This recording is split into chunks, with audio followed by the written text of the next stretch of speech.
Ma grand-mère était d'abord une personne publique et pour moi ce qui est important c'est qu'il y ait une adéquation entre sa vie publique, comment elle est vue de l'extérieur, et telle que je l'ai connue dans l'intimité. Or je ne vois pas vraiment de grande différence. Je vous donne un exemple très concret. C'était une personne, même si elle tenait magnifiquement toujours son rang, une personne très humble. Dans le privé, on pouvait aller la voir. Si elle voyait qu'il manquait quelque chose à la table, elle allait se lever pour le faire elle-même.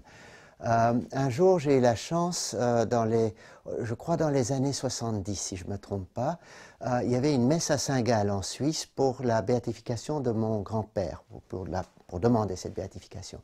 Et je ne sais pas pourquoi, j'étais un des rares membres de la famille présents, et il y avait environ 1000 personnes dans cette église. Donc elle était là en tant que personne publique en quelque sorte.